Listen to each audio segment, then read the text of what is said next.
MEC divulga resultado do FIES. Casos de dengue diminuem na região. São Bernardo inicia nova etapa do programa de combate às enchentes. E ainda hoje, confira a nossa agenda cultural.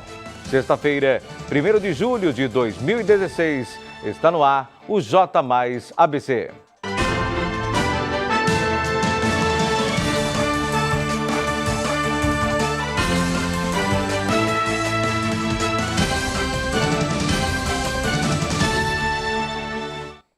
Boa noite. Anteriormente tivemos um problema técnico e a partir de agora retomamos o telejornal. Ministério da Educação divulga resultado do FIES. A lista de pré-selecionados para o Fundo de Financiamento Estudantil, o FIES, já está disponível no site do programa, o www.fiesseleção.mec.gov.br. O resultado saiu ontem à noite. O FIES oferece o financiamento para cursos superiores em instituições de ensino privadas, com juros a 6,5% ao ano. O percentual do custo é definido a partir da renda per capita bruta da família do candidato. O resultado é uma pré-seleção e assegura apenas a expectativa de direito à vaga. O pagamento do curso fica sujeito à conclusão de inscrição no Sistema Informatizado do FIES, o SIS-FIES, e ao cumprimento de uma série de normativas do benefício. Os estudantes têm até 7 de julho para concluir o processo de ingresso.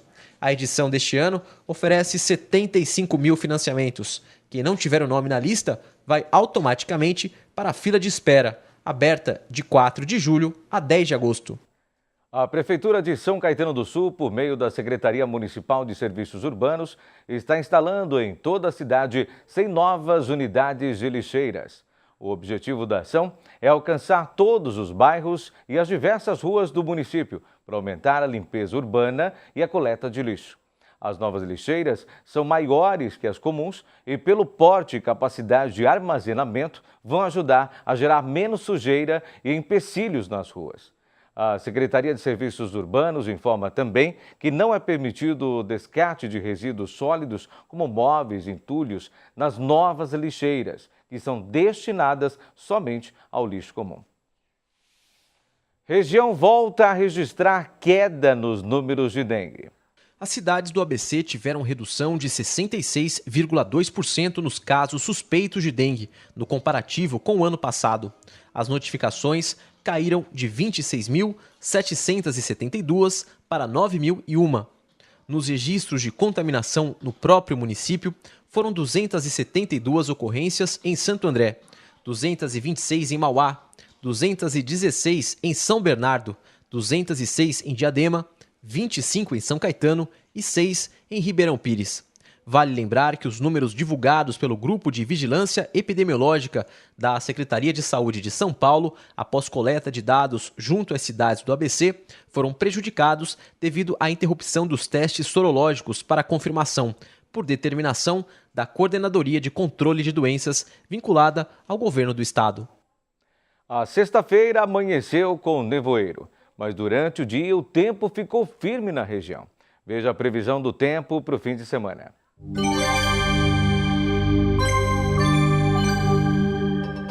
Começamos pelo sábado, mínima de 13, máxima de 23 graus em Santo André. Na capital, mínima de 13, máxima de 25 graus. Em Santos, mínima de 17, máxima de 22 graus. Em São Carlos, o tempo oscila entre 14 de mínima e 27 de máxima. Agora a previsão para o domingo. Mínima de 13 e máxima de 24 em Santo André. Na capital, mínima de 13 e máxima de 26 graus. Em Santos, o tempo fica entre 18 de mínima e 25 de máxima.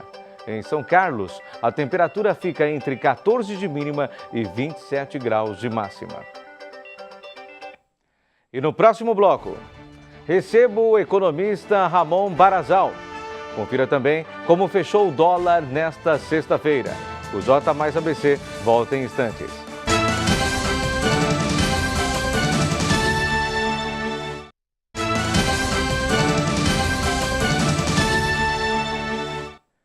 Quem machucar um animal doméstico não vai mais ficar impune. Ontem foi aprovado na Assembleia Legislativa de São Paulo o projeto de autoria do deputado Orlando Moranto, que visa cumprir com o dever do Estado de zelar pelo bem-estar animal, impedindo assim que animais domésticos vítimas de maus tratos tenham sua guarda devolvida à pessoa causadora das agressões, bem como impedir que o agressor possa ser tutor de novos animais. O agressor ainda terá que pagar todas as despesas para a recuperação do animal. Agora, o projeto será encaminhado ao Palácio dos Bandeirantes para sanção ou veto. Dólar fecha em alta nesta sexta-feira, após 3 quedas, com um retorno de intervenção do Banco Central. Vamos aos números do mercado financeiro.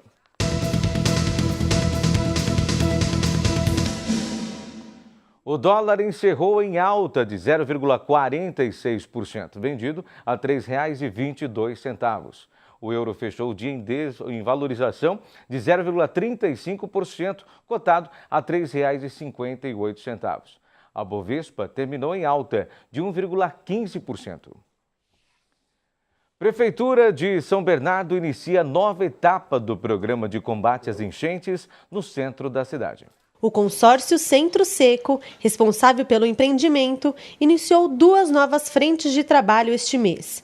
Uma delas é o chamado emboque, cavidade de cerca de 6 metros de diâmetro aberta no piscinão do Paço Municipal, que vai receber a água da chuva vinda do Ribeirão dos Meninos e que vai passar pelo túnel em construção debaixo da Rua Jurubatuba.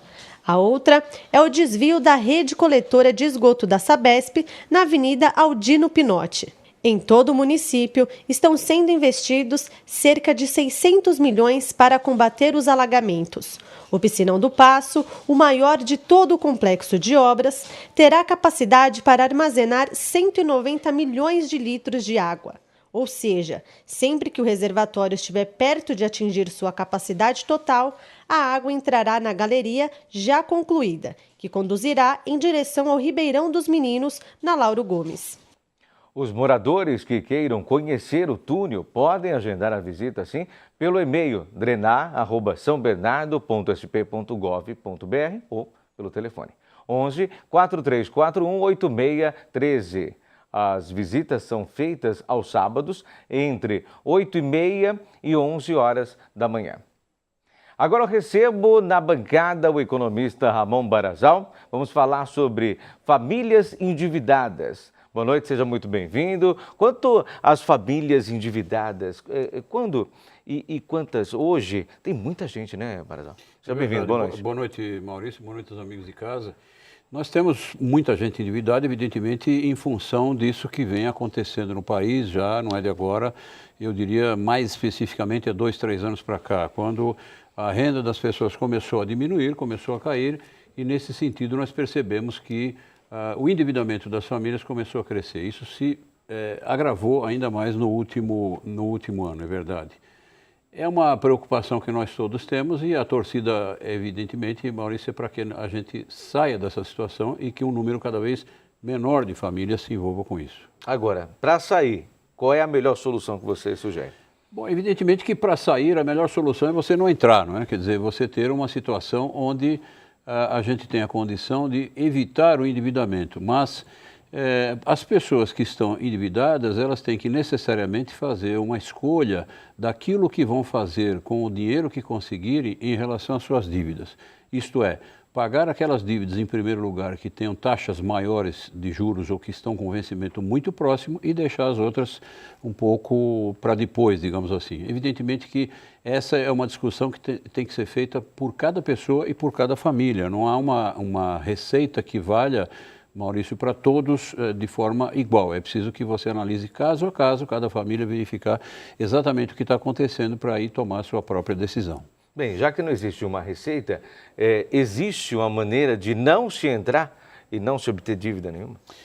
Olha, o que preocupa atualmente, e aliás sempre preocupou, mas enfim atualmente cada vez mais, é você evitar entrar nas dívidas que envolvam, por exemplo, o cartão de crédito e o chamado cheque especial. Exatamente por quê? Porque aí você tem as taxas de juros as mais altas que existem. São coisas absurdas, são coisas que fogem a qualquer controle e tal. Então, o ideal é que as pessoas evitem esse tipo de dívida, porque aí a saída do problema será muito mais difícil. Então, se não há como contornar isso, buscar um empréstimo pessoal, buscar dívidas onde a taxa de juros seja menor e essa família, enfim, essa pessoa, possa contornar o problema o mais rapidamente possível. E como controlar isso? É dessa forma que você colocou? Controlar as dívidas ou amenizá-las, pelo menos? O caminho inicial, Maurício, é você fazer aquilo que a gente chama de orçamento doméstico participativo. Tradução, é você verificar o orçamento daquela família com a participação da família toda. Isso inclui necessariamente as crianças também. Então, os adultos daquela casa vão pegar lápis e papel na mão e começar a anotar tudo aquilo que gastam, né, ao longo de um mês, por exemplo. E fazer isso durante 2, 3, 4 meses na sequência. Isso vai te mostrar com clareza aquilo que você tem gasto a mais ou menos. E aí começar a cortar por onde? Por supérfluos, aquilo que a família pode cortar sem que essa família passe necessidade ou deixe de comer, evidentemente. Mas começar a cortar pelos supérfluos. E, de novo, isso inclui as crianças, mostrar para os pequenos que o dinheiro não cai do céu, que as coisas têm que ser conseguidas com dificuldade, etc., mas que isso tudo pode ser contornado desde que todos participem, porque não adianta nada apenas o pai e a mãe participarem disso, quer dizer, evitarem determinadas despesas ou dívidas, enquanto essa criançada continua gastando com os chamados supérfluos, porque a criança não tem exatamente esse grau de medida, é preciso que alguém ensine a elas. Isso é natural da nossa vida. Quando a gente é pequeno, a gente não sabe das coisas. Depois a gente vai aprendendo e aprendendo. Ora, a administração do dinheiro, das finanças, também faz parte desse aprendizado. Agora, quando você fala do supérfluo e se volta para as crianças, né, o que elas precisam, o que também é supérfluo voltado aos pais, né, e aos maiores, que devem ser cortados primeiro? Bom, supérfluo é um conceito, Maurício, muito relativo, sabe? Quer dizer, aquilo que é supérfluo para mim não é para você e vice-versa. Aquilo que é supérfluo para um adulto não é para a criança e assim por diante. Então, é preciso que cada um tenha consciência daquilo que pode ser cortado sem que se prejudique a essa própria pessoa. Então, uma pessoa pode dizer, olha, esse mês eu vou ficar sem comprar uma revista que eu adoro, de uma matéria lá que eu adoro ver, né? Mas eu vou ficar sem comprar essa revista, por exemplo, ou vou deixar de comprar mais um par de sapatos, por exemplo. Se a criança percebe que os adultos estão fazendo isso, muito provavelmente a criança vai ser, e isso é constatado, a primeira a dizer, olha, eu vou deixar de comprar guloseimas ou aquele brinquedo, porque eu sei que todos estão participando, então eu quero participar também. A criança é exemplo nessa hora. A criança pode parecer besteira o que eu estou falando, mas não é não. A criança nos enche de exemplos a respeito de o que fazer na hora certa e no final das contas ela acaba sendo, vamos dizer, exemplo para os adultos. Então, no montante, o mais importante é ter o controle. O mais importante é ter o controle e ter a consciência de todos da família de que as coisas podem melhorar, vão melhorar, e que tudo vai caminhar bem desde que todos estejam participando. Então, o controle, como você disse, mas o controle participativo. Não adianta uma pessoa daquela família, enquanto que os outros não. Todos têm que participar desse certame, digamos assim. É isso aí, é um conjunto, é o equilíbrio. Economista Ramon Barazal, obrigado pela sua presença e participação aqui com a gente. Muito obrigado a todos. E no próximo bloco, confira nossa agenda cultural e as últimas notícias do futebol com Marcos Bonechini. O J mais ABC volta daqui a pouco.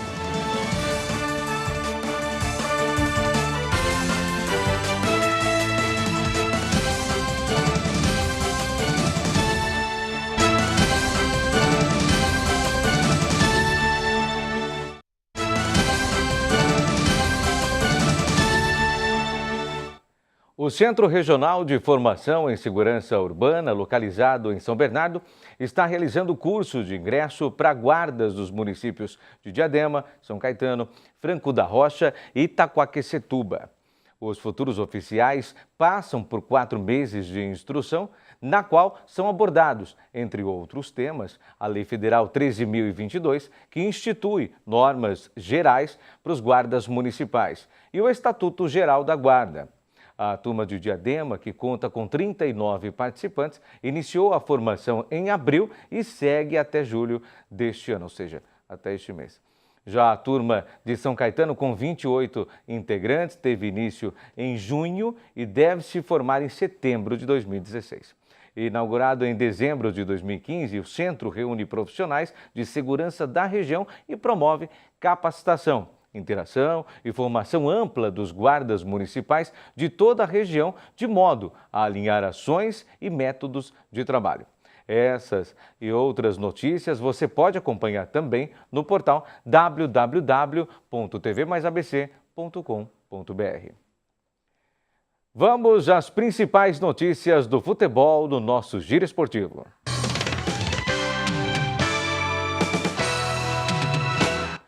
Boa noite, Marcos. E a liderança do Brasileirão voltou para os palmeirenses. Hoje o Marcos aqui na bancada junto com a gente. Seja bem-vindo, mais perto é melhor, assim a gente interage.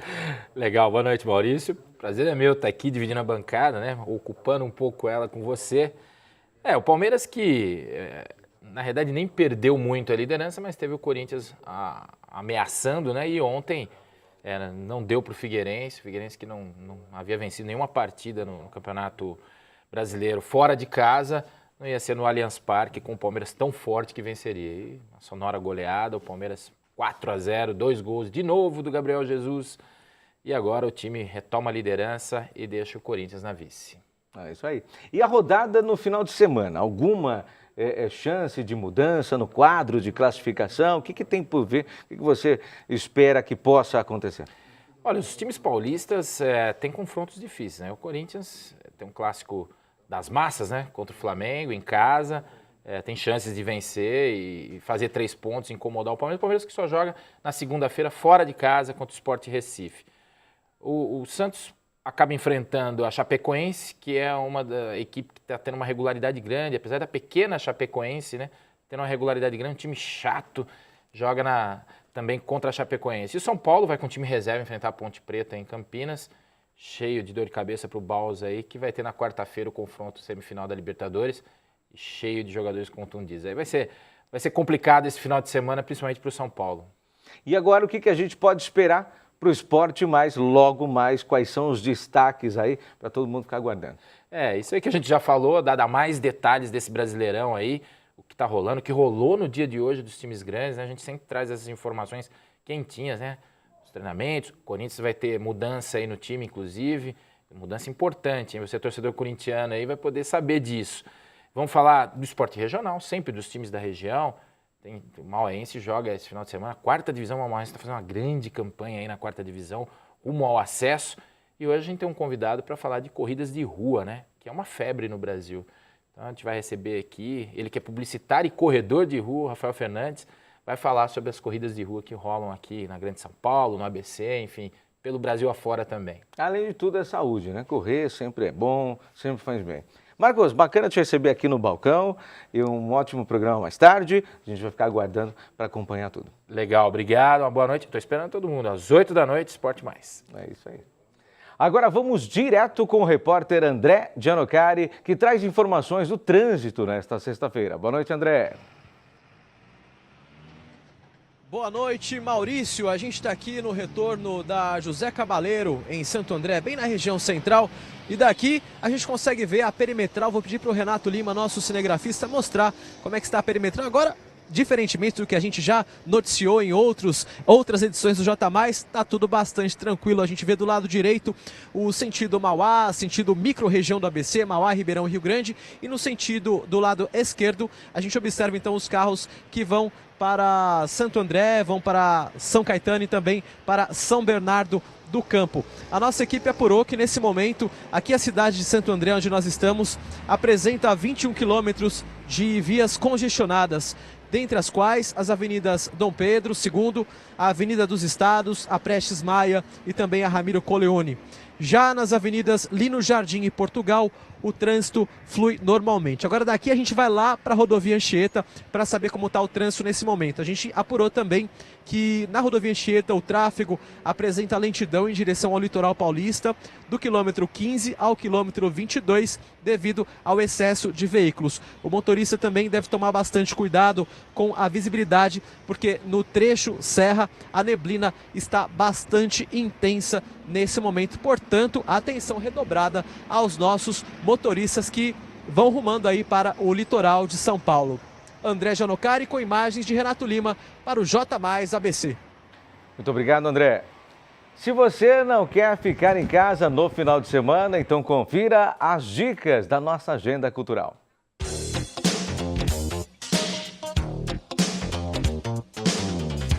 Toda vez que eu tenho que fazer um novo personagem, eu faço laboratório dentro do ônibus. Essa semana, andei a semana inteira de ônibus metrô, porque eu estava criando um novo personagem. Também porque eu estou sem carro.